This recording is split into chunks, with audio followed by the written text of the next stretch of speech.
Ay, ay, ay. It is cold in here. Just gonna get me a little drink. Unfortunately, it's just water, but you know what you gonna do. Now, I guess what I wanted to ramble about today was really about Star Trek. I hope you're not hearing any excessive noise or dogs barking or anything like that. But anyway, let me get on to my dumb thing. Now, when it came to Star Trek and why I like the old Star Trek better than the newer ones is because I feel as though a lot of their writing, even though it's not Michael Bay who's known for, because when you think Michael Bay, you think, it's like synonymous with explosions and special effects and a lot of computer generated images like, ships and explosions. And I said explosions, but that was one of the main jokes was about the explosions. And when it comes to the new Star Trek, when it was being advertised, it was a lot of modern day technology, like special effects, but it had none of the characteristics of Star Trek. I don't care who had a cameo. The main thing was is that they didn't have. Oh, there might be an echo. Is that they didn't have a lot of the heart of the old Star Treks. And the issue really is like with the new Star Treks, it's just not even substance, it's just flash. Like look what we can do. But the problem with that is that we already have technology that allow us to make like Optimus Prime and Avatar and Avatar, what was it? The Way of Water? Is that what it is? Avatar 2, The Way of Water or something? Yeah, we have that technology and it looks cool. Avatar, The Way of Water looks really nice, but if that technology was released in the 60s or 70s, it doesn't even matter that Avatar, The Way of Water is boring. It would blow their minds. People would have seizures about how good it looks. Like, that's impossible. This is proof of alien technology on Earth. Like, know what I mean? And when it comes to Star Trek, the older ones, especially TNG, Voyager, and the Next Generation, I can I can give long, drawn out explanations as to why I like it. Take for instance the character of Reginald Barkley. I love Barkley. He's amazing. He's not in every single episode, but when he is in an episode, it's impactful. And he's a character that grows and evolves, even in Voyager, you know? Now, Reginald Barkley was this guy who you first see him on the holodeck, and he's like this rough and tough crew member with a bad attitude. But then it's revealed that he's in the holodeck, which you don't know at first, you know?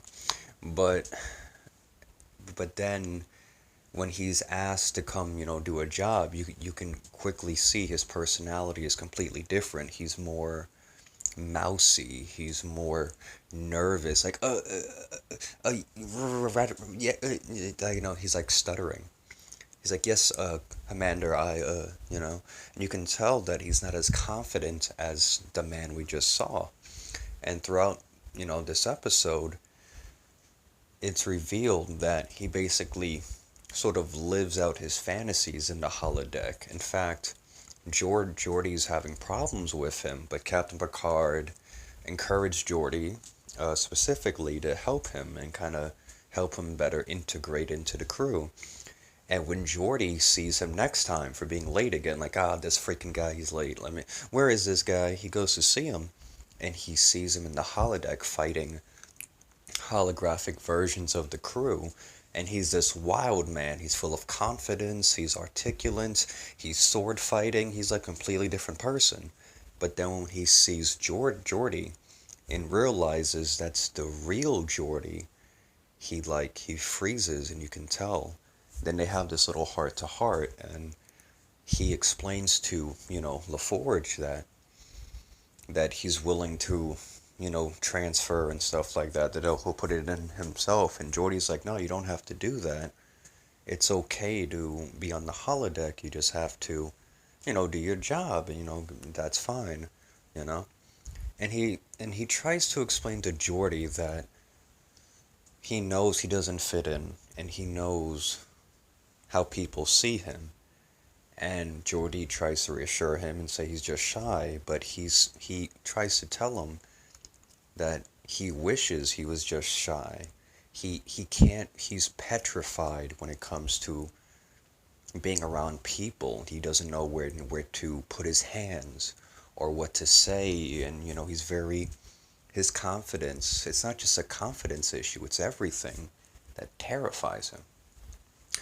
And over the course of the series, you see him in the episodes he's in, he's better integrated into the crew step by step, where somebody actually convinces him, Deanna Troi, I believe, convinces him to join a play that the ship is having, where he's going to be on stage in front of a lot of people, and he's messing up his lines and he's really bad.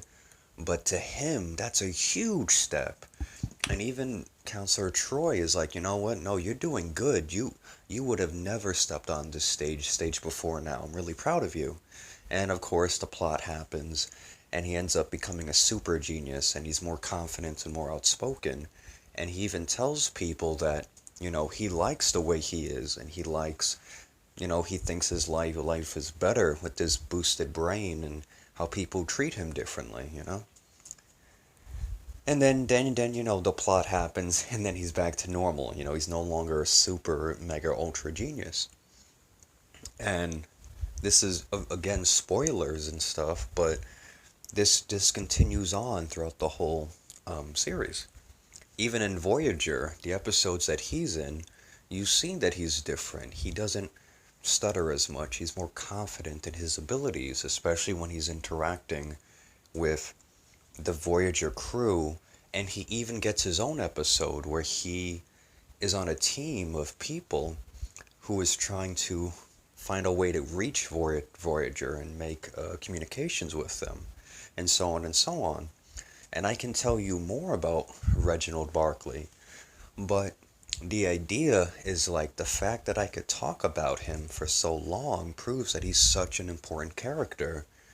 He's one of the characters that has a full arc to a nervous, mousy guy with absolutely zero confidence. And then over the course of the series, even into the next one, you see him become better and better and become more of the sort of person that he wants to be, even though he has to work at it. That whole stuff, aside from the sci-fi, elements, is a complete journey. He's a real character with his own issues. There's even Lieutenant Worf and all the other characters. And even in DS9, you see O'Brien and Lieutenant Worf get their own episodes, and you see them throughout the series, especially Worf later on, during the war, he becomes a main character in DS9, and he becomes a main character, and you get to see him interacting with this new crew, and the story elements from the Next Generation carry onward to DS9. So everything you may have learned about O'Brien, that's in DS9. Everything you learned about Worf, that's in DS9. Not only do they just put him in as a cameo, but they make them main characters, and O'Brien from day one. And instead of tossing out what came before, they integrate that into new stories, especially Lieutenant Worf and his relationship with his son, and his relationship with the Klingon Empire. And yeah, it's not exactly fair to say, because you have that, that past history, that of course they have more to develop in these later series that they appear in. But when it comes to the new Star Trek, I just don't see that. When I look at it, it looks like it looks like something a high school student would write, you know what I mean? And I don't want to make that sound bad. I mean, anybody can be a good writer. I, I kind of have to reference that little bit from the movie Ratatouille, you know. It's not that anyone can be a good chef, but a good chef can come from anywhere, you know. So yeah, so if you're a really good high school student that can write really well, don't worry. But but that's what happens with a lot of these shows that they bring back.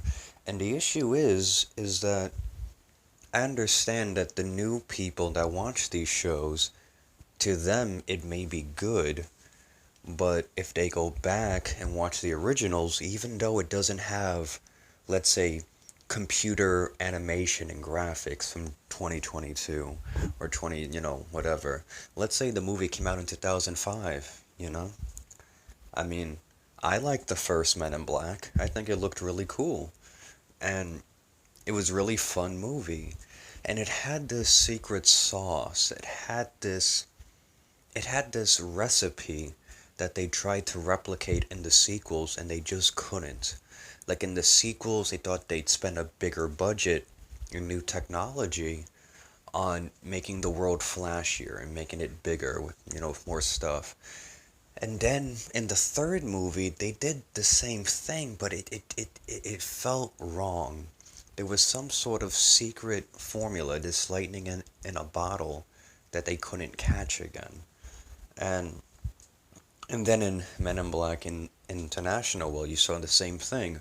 More flash, more money thrown at the special effects. When it came to the substance, it wasn't there, you know? And that, that's why I like the older Star Trek ones, because they would have a scene, and it's very common for them to do scenes where it's nothing. There's no music, there's no orchestra, it's just the characters talking. There might be some ambient noise in the background, maybe a few beeps, from the consoles. Maybe it's something else, or maybe it's complete silence, but it's two characters talking about an ideal, about a conflict, about a revelation, and you can. Okay, so here's a good example, and this is going to spoil the episode for you. In Star Trek The Next Generation, Captain Picard and his crew are investigating a planet, and the planet's completely wiped out. It's a complete barren wasteland. No life at all. But there's this weird square of green with a house with two life signs on it. They go and investigate, and I'm going to give you the short version. They go and investigate and find there are two survivors of this colony. It doesn't make any sense because the entire planet is devastated. It's devoid of anything. So how could this one house with a couple of acres have survived? What happened is that as they investigate, they find out things don't make sense. And it is revealed, this is a spoiler, but it is revealed that the Captain Picard has a hunch that only one person survived the whatever catastrophe was. And he was proven right. The survivors they found on the family was a older couple, a husband and wife, you know. And you learn about their story, about how their colony was attacked, and so on and so on. And they don't know what's going on, but then Picard, at the end, figures it out. And he beams them both on the ship. And it's revealed that there was only one survivor of this conflict. And as he's talking, he's telling, the man's wife that, the fact is, I can see you, I can touch you, hear your voice, you have your own thoughts and values. In every way, you're In every way, you are so, whatever his wife was. But the truth is, you're not real, And then she disappears, and the man is all that's left. And in the story, you know, he he disappears and he goes to help Deanna Troi because he was messing with her telepathically. So Captain Picard's like, why? Why would you go through this charade? Why would you try to deceive us? What really happened? And the alien tells him that, yeah, I'm an alien. I'm not human. I've been alive for thousands and thousands of years. And he explains to him that his race has the ability to create illusions, to create, these things. They're very powerful. And when he was masquerading as a human, he fell in love with this woman, and he decided to put his powers to the side and marry her and, have a life with her.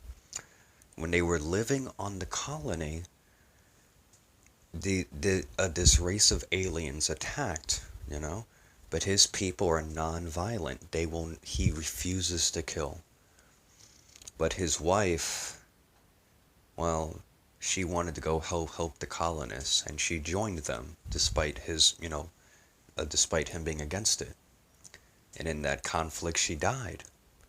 And he was so upset and so grief-stricken that in a moment of grief, he just willed for the alien race to die. But Captain Picard's like, well, I understand, but why would you go, whatever.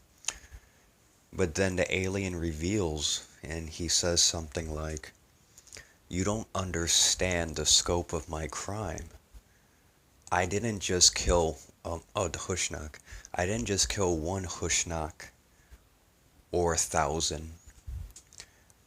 I killed all of them. Every Hushnak, everywhere. And, Captain Picard and Beverly Crusher, they're looking at him, and realizing the scope of what has, happened here. And there's no music, it's just silence. And then he says to them, he says to them, are the lives of 11,000 colonists worth more than 55 billion? Is the love of a woman worth the destruction of an entire species? And he reveals that that's his sin. That's what he was trying to hide. That's why he was trying to deceive them, so they wouldn't find out. And and he had revealed that he had the power to destroy them with a single thought, but he didn't want to. And in his moment of weakness, he created mass genocide across the galaxy. Wherever they were, they're dead now. And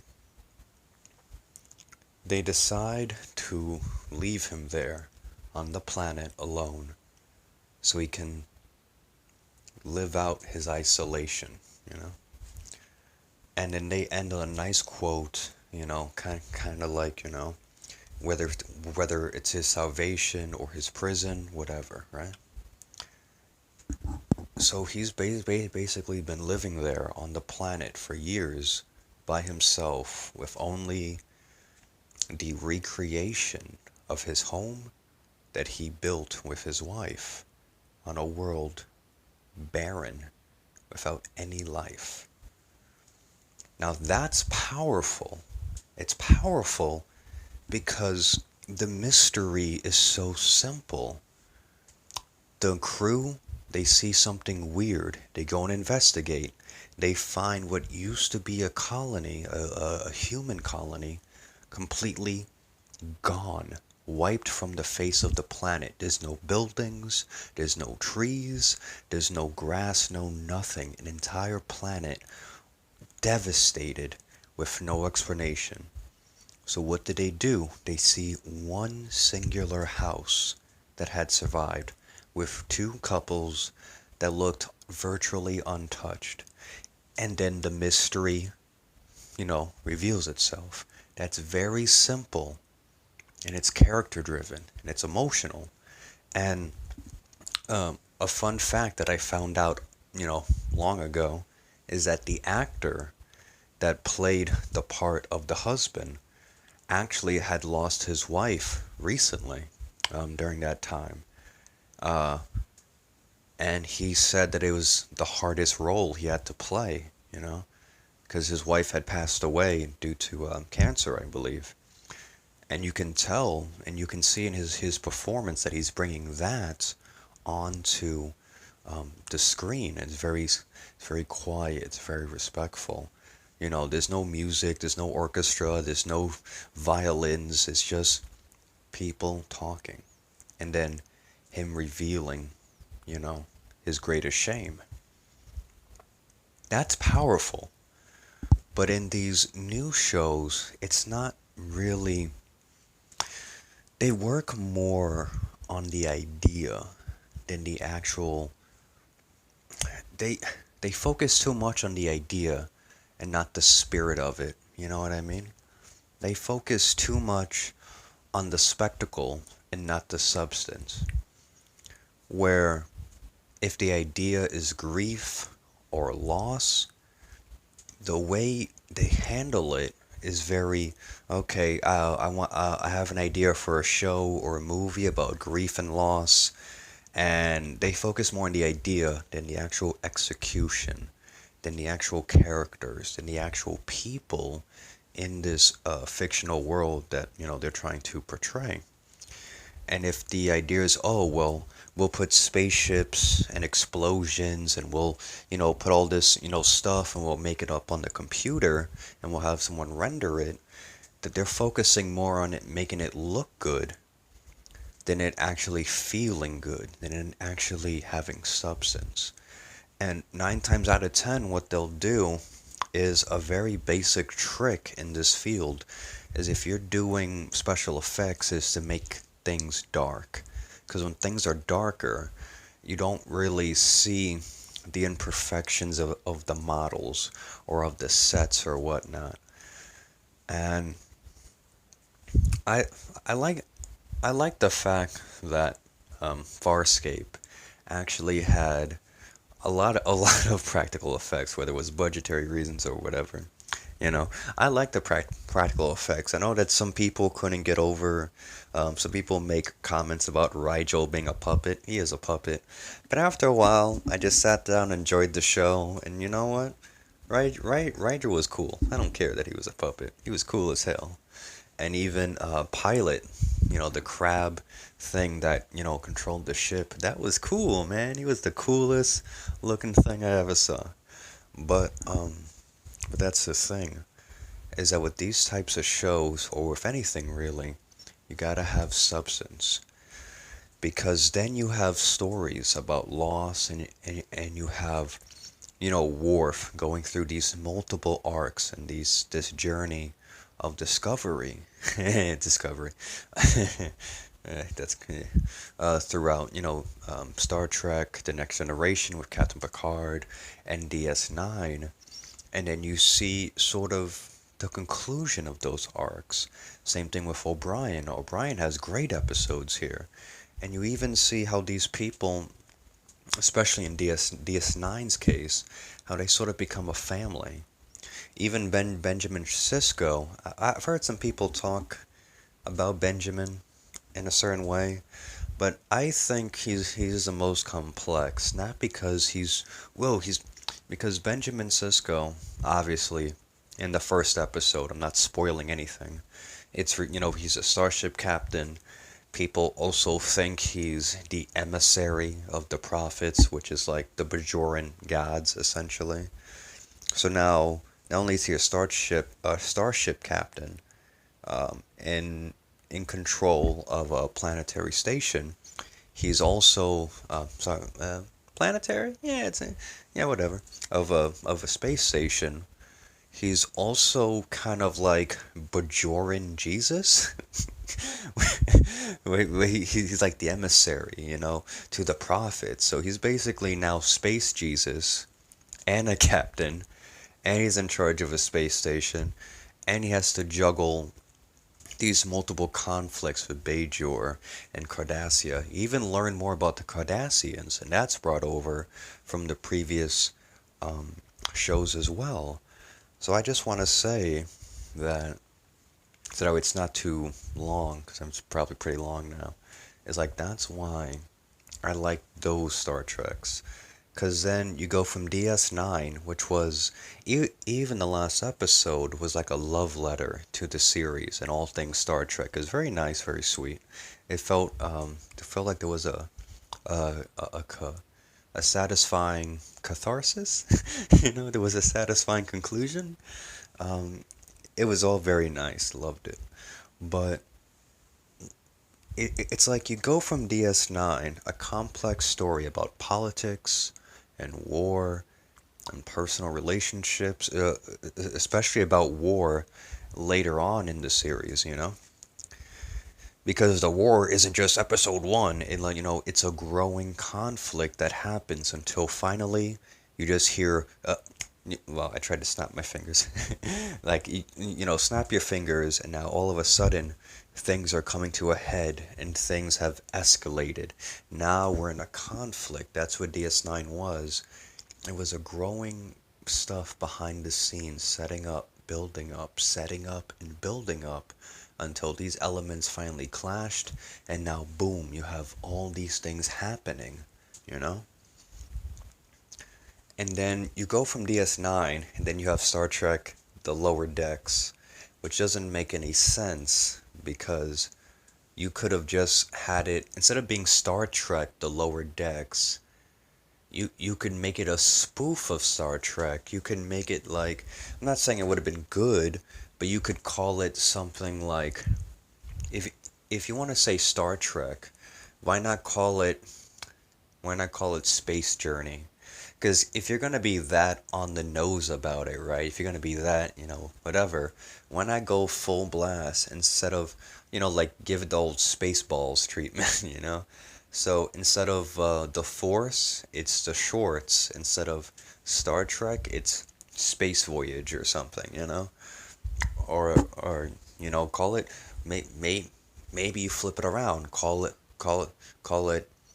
voyages in space or some shit, uh, uh, you could call it VIS the series, V, big V, period, capital I, period, S, VIS, in, a journey, whatever, or, I don't know, VIS lower decks, whatever. You can have little VIS t-shirts and VIS, hats and, stickers and whatnot. And it's not Star Trek, it's, Voyages in Space, VIS lower decks. There you go. There you go. That's marketing right there. Put that stuff on a coffee mug. But I'm gonna end this now because I feel like I've been talking for a long while. But that's my concern. Is like the new people can't write. And if possible, I would want to take a crack at making my own show. But, what are you gonna do? Anyway, I'm just talking about nothing, so. Just a bunch of nonsense and rambles and blah blah blah. So, I'll probably make separate videos going in depth, as to why I don't like, well, not that I don't like, but maybe I'll make another video or little recordings explaining why I don't like using special effects as a crutch, but I'll do that later. Anyway, have a good one. You're free now, so go away.